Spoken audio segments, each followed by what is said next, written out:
बेगूसराय से बड़ी खबर आपको बता दें, जहां शिवलिंग खंडित होने के बाद भारी बवाल देखने को मिला है। आक्रोशित लोगों ने NH 31 को जाम कर दिया है। ग्रामीणों ने आरोपी की दुकान में तोड़फोड़ की है। हंगामे की सूचना पर मौके पर पहुंची पुलिस बवाल के बाद छावनी में तब्दील हुआ। खतौपुर आक्रोशित लोगों ने आरोपी की गिरफ्तारी की मांग की। लाखों थाना इलाके के खतौपुर का ये पूरा मामला हम आपको बता रहे हैं। विस्तार से पूरा मामला क्या है वो आपको बता दें। देखिए, तस्वीरों में जो आप देख रहे हैं शिवलिंग, इसे खंडित कर दिया गया, जिसके बाद लोगों के बीच काफी ज्यादा गुस्सा देखने को मिला। बेगूसराय के लाखों थाना इलाके के खातोपुर में शिवलिंग तोड़े जाने से लोगों का आक्रोश फूट गया।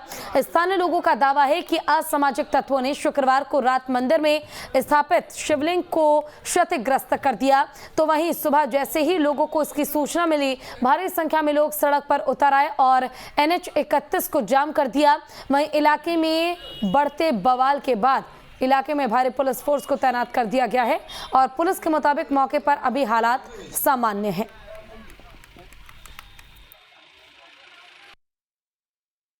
इसका दुकान वहीं पे है। खुद थे तो देखे नहीं कौन था वो बंदा? देखे जावेद था। जावेद तोड़ तार के अंदर में पूरा हम सब सुबह उठ के गए, देखे तो पूरा टूटा फूटा था। शिवलिंग को देखे पूरा टूटा था। तो देखिए, शिवलिंग की वो फोटो हम आपको दिखा रहे हैं जिसे खंडित कर दिया गया है।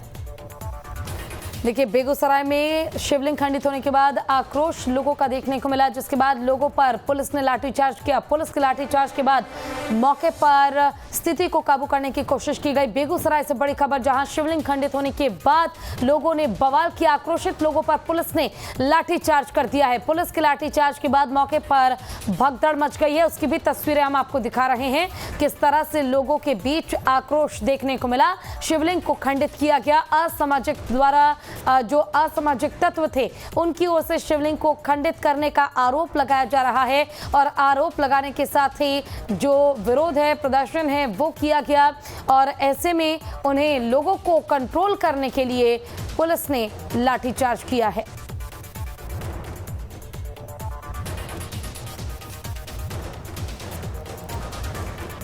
तो बड़ी खबर आपको बता दें, फिलहाल बेगूसराय से, जहां पर शिवलिंग खंडित हो जाने के कारण जमकर बवाल देखने को मिला है और लोगों को कंट्रोल करने के लिए हालांकि पुलिस ने लाठीचार्ज जरूर किया है, लेकिन लाठीचार्ज के बाद भी लोग मानने को तैयार नहीं है। लोगों का आरोप है कि शिवलिंग को असामाजिक तत्वों द्वारा खंडित किया गया है। ज्यादा जानकारी के लिए बेगूसराय से हमारे संवाददाता जीवेश जुड़ गए हैं। जीवेश, विस्तार से बताइए पूरा मामला क्या है, शिवलिंग को किसने खंडित किया है? बिल्कुल, मैं बता दूं कि जिस तरीके से देर रात कल बारिश के समय में मामला सामने आया था कि बेगूसराय के लाखों थाना क्षेत्र स्थित NH 31 के समीप एक शिव मंदिर में शिवलिंग की तोड़ने का मामला सामने आया। उसके बाद से स्थानीय लोगों में काफी इसको लेकर आक्रोश हो गया, चूंकि वो इलाका जो है सो दो समुदाय के बीच का इलाका है और दोनों समुदाय जो है सो काफी घनी आबादी के रूप में रहते हैं वहाँ। ऐसे में कुछ लोगों का आरोप है कि वहाँ के एक समुदाय के द्वारा इस ढंग की घटना को अंजाम दी गई, जिसके बाद जो है सो लोगों में आक्रोश हो गया और लोग आज सुबह 6 बजे से ही NH 31 को जहां एक तरफ जाम कर दिया, वहीं पूरे मार्केट में तोड़ फोड़ कर दी, जिसके बाद पुलिस जो है सो छावनी में तब्दील हो गई। आप तस्वीरों में देख सकते हैं किस तरह पुलिस जो है सो जो उपद्रवी लोग हैं उन पर लाठीचार्ज की है और कुछ लोगों को गिरफ्तार भी की है। हालांकि शेष लोगों की गिरफ्तारी के लिए और भी छापेमारी चल रही है, लेकिन जिस तरीके से घटना सामने आई है इसको लेकर लोगों में खासा आक्रोश देखा जा रहा है। वहीं केंद्रीय मंत्री गिरिराज सिंह हमारे साथ ज्यादा चर्चा के लिए RJD प्रवक्ता शक्ति सिंह यादव जी जुड़ गए हैं। शक्ति जी, आपका पहले तो बहुत बहुत स्वागत है न्यूज स्टेट बिहार झारखंड पर। आपका भी पूजा जी। आप जी शक्ति जी, बेगूसराय में एक घटना घटी है जहां शिवलिंग को निशाना बनाया गया और उसे खंडित कर दिया गया है। इस घटना पर क्या कहेंगे आप? एक तरफ सनातनियों को लेकर विवादित बयान दिया जा रहा है, दूसरी तरफ इस तरह की घटनाएं हो रही हैं। दो चीजें अलग अलग मत व्याख्या करिए। जिन शरारती तत्वों ने जिन लोगों को मंदिर और मस्जिद को मुद्दा बनाना है, हाँ। जिन लोगों ने इस तरह के कृत्य को किया होगा वो बख्शे तो किसी कीमत पर नहीं जाएंगे। सारी चीजों की जांच हो रही है, सबकी बिल्कुल चारों तरफ से पुलिस इन चीजों का अन्वेषण कर रही है। कोई बख्शे, जो शरारती तत्व धर्म के नाम पर कोई अगर नफरत फैलाने की कोशिश करेगा, धर्म पर कोई निशाना साधेगा, तो कतई स्वीकार नहीं है और इस पर कार्रवाई कठोरतम होगी। और मुझे इस बात का पूरा विश्वास भी है, शासन से हमारी बात लगातार संपर्क में हम हैं। शासन ने कहा है कि जिन शरारती तत्वों ने किया है वो धीरे धीरे सबका पता चल चुका है। कई लोग गिरफ्तार भी हुए हैं और कई लोग को और गिरफ्तार करना ही बाकी है। अच्छा शक्ति जी, क्या लगता है कि षड्यंत्र के तहत ये किया गया होगा या किसी की गलती रही होगी, भूल चूक से ये चीज हो गई आ होगी? रहा है, याद रखिएगा 24 के चुनाव में जिन लोगों के पास कोई मुद्दे नहीं है वो धर्म का रास्ता अख्तियार करते हैं, और धर्म का रास्ता जो लोग अख्तियार करते हैं या धर्म पर हमला करते हैं तो वो कतई स्वीकार नहीं की जा सकती है। देश में बड़े सवाल ऐसे ही मुंह बाए खड़ा है, महंगाई, बेरोजगारी, लाचारी।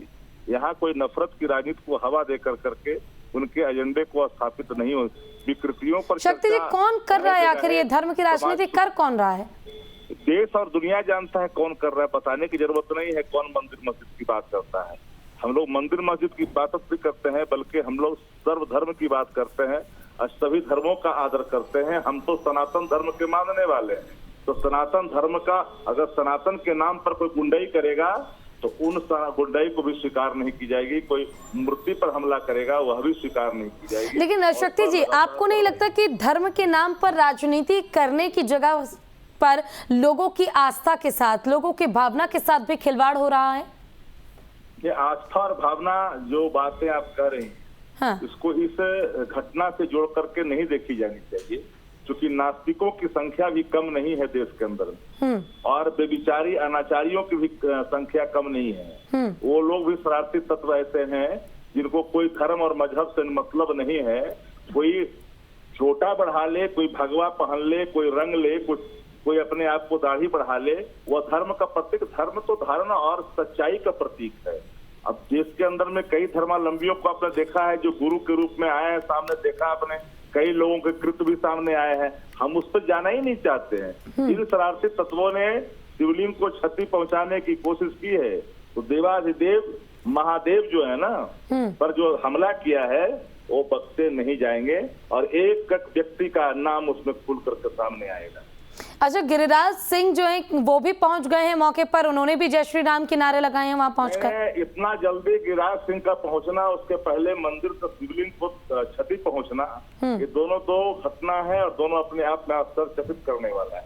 तो निश्चित तौर पर इन चीजों को हम लोग गंभीरता से शासन ने लिया है और हम कार्रवाई करने में पीछे नहीं हटेंगे। बिल्कुल शक्ति जी, बहुत अच्छी बात है सरकार आपकी, और ऐसे में कार्रवाई भी होनी चाहिए ऐसे लोगों पर जो इस तरह की घटना को अंजाम देते हैं। लेकिन जिस तरह से लगातार इस तरह की घटनाएं बढ़ रही हैं, ऐसे में बहुत जरूरी है कि उन लोगों को कंट्रोल किया जाए, उन लोगों को कंट्रोल किया जाए जो इस तरह की घटना को अंजाम देते हैं। फिलहाल संपर्क हमारा टूट चुका है शक्ति जी से, लेकिन फिलहाल जिस तरह से उन्होंने कहा है, जैसे उन्होंने कहा है कि इस चीज को लेकर कार्रवाई की जाएगी। इस पर एसपी का क्या कुछ कहना है वो भी आपको सुनवाते हैं, सुनिए। 5-6 थानों की फोर्स भी है और हम लोग यहाँ पे फोर्स का भी डेप्यूटेशन करने जा रहे हैं। लगातार यहाँ पे 24 घंटे हम लोग गश्ती रखेंगे। तो देखिए, जिन लोगों ने उपद्रव किया था उनको डिटेन कर लिया है, पहचान भी कर ली है। लेकिन आप लोग के माध्यम से मैं ये कहना चाहूँगा कि किसी ने भी अगर बदमाशी की या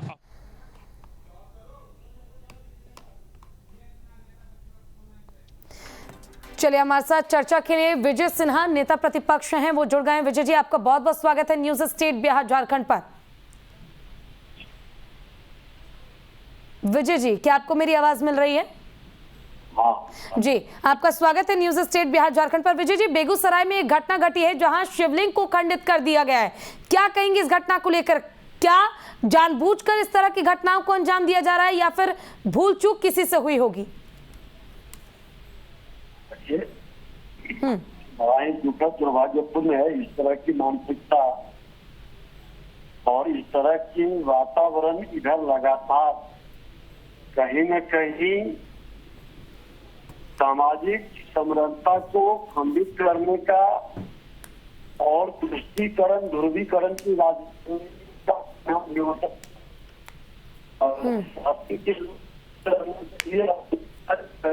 इस तरह की मानसिकता और इस तरह के गानों से ऐसे तत्वों का बैड एलिमेंट्स का मनोबल बढ़ाते हैं। आज उन लोगों के कारण इस तरह की वातावरण को ज्यादा महत्व मिल रहा है। लेकिन विजय जी, अभी शक्ति सिंह यादव जुड़े थे हमारे साथ, वो तो कह रहे थे कि षड्यंत्र के तहत इस तरह की चीजों को अंजाम दिया जा रहा है। कभी सनातनियों को आप मुद्दा बना लेते हैं, कभी शिवलिंग पर इस तरह का प्रहार किया जाता है। सत्ता में बैठने का क्या नैतिक अधिकार है इससे लोगों को, और इस तरह के लोगों पर हम ध्यान नहीं देते हैं, हमारे प्रवक्ता देंगे। लेकिन मैं बता दूं कि इस तरह के बचकाना बयान नहीं आनी चाहिए और इस तरह का सत्ता में बैठे हैं, जिम्मेवारी आपकी है। इस तरह का माहौल क्यों बना है, सरकार को गंभीरता से लेना चाहिए। मुख्यमंत्री उप मुख्यमंत्री सत्ता संभाल नहीं पा रहे हैं। बिहार के अंदर पूरी तरह से कानून का राज समाप्त है।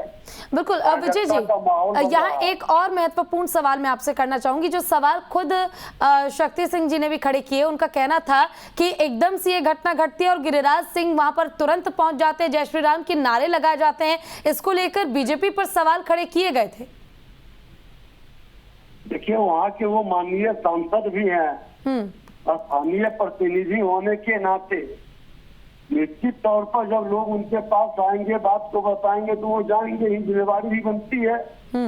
और इन लोगों को किसी भी घटना में सत्ताधारी दल के लोग जाते हैं क्या? अरे जब यहाँ नरसंहार हो गया जहरीली शराब से, अपराधियों की गोली से नरसंहार होता है, कितने लोग मारे जाते हैं, बड़ी से बड़ी घटना हो जाती है। ये सत्ता के मदानता में कहीं निकलते हैं कि मुख्यमंत्री उप मुख्यमंत्री कहीं जा पाते हैं? विपक्ष तो जाएगा ही, विपक्ष लोगों की भाव को सुनेगा ही। सत्ता में बैठे लोग आंसू पोंछने का कहीं हिम्मत जुटा नहीं पा रहे हैं।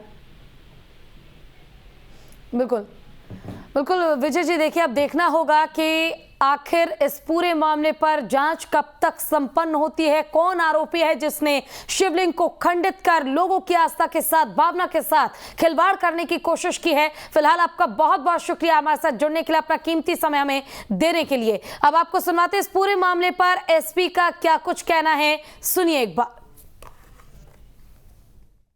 आसपास के 5-6 थानों की फोर्स भी है और हम लोग यहाँ पे फोर्स का भी डेप्यूटेशन करने जा रहे हैं। लगातार यहाँ पे 24 घंटे हम लोग गश्ती रखेंगे। तो देखिए, जिन लोगों ने उपद्रव किया था उनको डिटेन कर लिया है, पहचान भी कर ली है। लेकिन आप लोग के माध्यम से मैं ये कहना चाहूँगा कि किसी ने भी अगर बदमाशी की या अफवाह फैलाने की कोशिश की तो पुलिस उस पर बहुत ही सख्त से सख्त कार्रवाई करेगी। यहाँ पर हम लोग चारों तरफ अब CCTV कैमरे भी लगवाने जा रहे हैं और लगातार 24 घंटे यहाँ मॉनिटरिंग रहेगी। लेकिन वर्तमान में स्थिति अब नॉर्मल है यहाँ पर।